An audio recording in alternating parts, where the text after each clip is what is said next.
5 बजे तक हमने 45 मीटर का पाइप इंसर्ट कर दिया था यहाँ। उसके बाद जब हम आगे बढ़ने चले, उसके बाद की पाइप हमने डालने की प्रयास जारी की। उस वक्त हमारे पास जैसे अब मैं कह रहा था कि कभी हो सकता है अड़चनें आ जाएं, कुछ बाधाएं आ जाएं, तो एक पहली बाधा जो हमें सेंस किया हमने, हमारी मशीन ने कोई रुकावट हुई इसको, वो एक गर्डर के तौर पे हमें सामने रास्ते पे ही वो हमारा रास्ता को रोका उसने। गर्डर एक ऐसा होता है, मैं नीरज जी से रिक्वेस्ट करूँगा कि वो आपको बताएं। ये डिटेल विजुअल भी आप लोगों को फोटोग्राफ मिल जाएगा, जैसे ये 3 सरिये की स्ट्रक्चर सर उठा के देखें।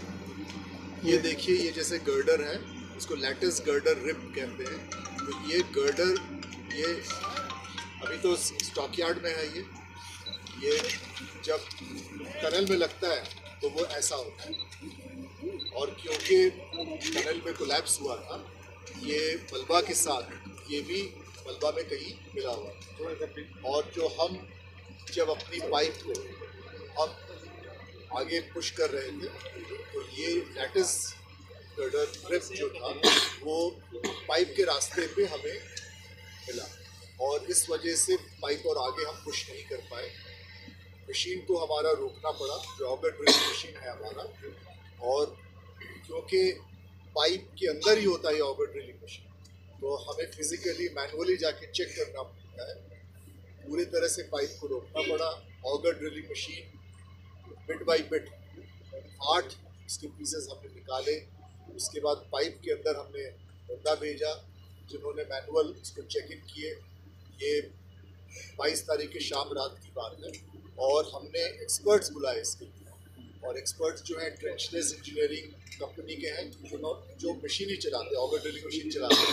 उनके ख़ास जो बंदे हैं जिनको ये एक्सपीरियंस है कि वो 40 मीटर और ज़्यादा भी अंदर जाकर ऐसे बड़े रेस्ट्रिक्टेड स्पेस में, आप समझ सकते हैं कि 900 mm की पाइप है और 45 मीटर बंदा कोई अंदर जा रहा है, और हाथ में उसके कटर है, गैस कटर है, ऑक्सीजन का मास्क पहना है उसने, और उसमें गर्मी बहुत होती है, ऑक्सीजन की कमी होती है। वहाँ जाकर इस गर्डर को उसने काटा है, काट के जो बाधाएं आई हमारे रास्ते पे उसको उसने हटाया। ये एक दिक्कत जो थी हमें, जो हमने 22 तारीख की पूरी रात, 23 के सवेरे हम इस प्रयास पे लगे रहे कि जल्द से जल्द हम दोबारा अपना ऑपरेशन फिर से स्टार्ट कर पाएँ। ये करने के बाद फिर मैनुअल चेक होता है, फिर से वो सारी जो ऑगर ड्रिलिंग मशीन है वो फिर से वापस रीअसेंबल होता है, उसको हम पाइप के अंदर डालते हैं, और फिर पुश करने की हमने 23 तारीख फिर हमने प्रयास शुरू किया।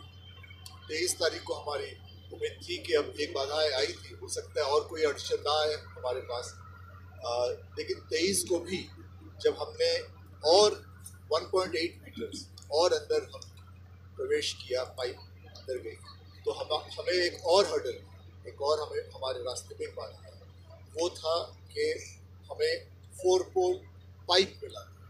ये जब टनल की छत पे लगता है तो ऐसे दिखता है।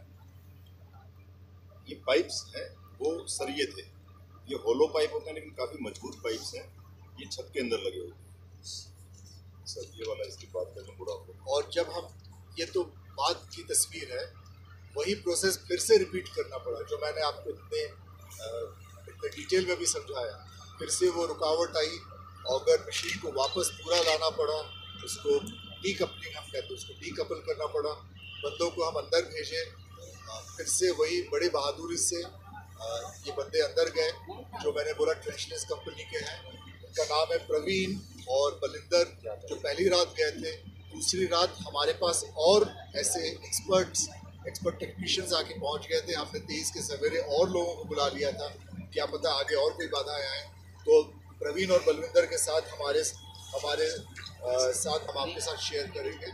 और ये लोग बड़ी बहादुरी से बिल्कुल फिर रात भर जाकर ये जो पाइप जो आप देखें, जो छत पे ऐसा रहता है और लंबा सा ऐसे हो, और मलबा के साथ कोलैप्स के बाद ये मशीन में ये सामने ऑगर इसलिए चल नहीं पाया, तो वो ऑगर के जो ब्लेड्स हैं, वो ऑगर के ब्लेड्स के चारों तरफ ऐसे मुड़ गया, ऑगर के ब्लेड्स भी हमारे डैमेज हुए और इसलिए हमें वापस ऑगर को वापस लाना पड़ा। ऑगर के ब्लेड्स को हमने रिपेयर किए हैं अभी, और जो साफ़ सफाई करनी थी, ये बच्चे अंदर गए और इन्होंने क्लीन किया उधर का स्टाफ का, कोई और गर्डर या कोई और इस तरह की मेटल ना हो ये चेक किया, और अब वो वापस उस ऑगर को फिट कर रहे हैं। इस बीच हमने ये भी देखा कि ऑगर मशीन जिस प्लेटफॉर्म पे इंस्टॉल्ड है वो भी वीक हो रहा है, क्योंकि इतना प्रेशर, इतना टॉर्क बढ़ रहा था, क्योंकि अब डिस्टेंस भी ज़्यादा हो रहा है, 45 मीटर से और हम आगे जाने की कोशिश कर रहे हैं। तो हमने इसी समय, ऐसा नहीं कि हमने कोई भी समय वेस्ट किया है, कोई भी समय बेकार में एक्स्ट्रा लिया, वैसा नहीं हुआ है।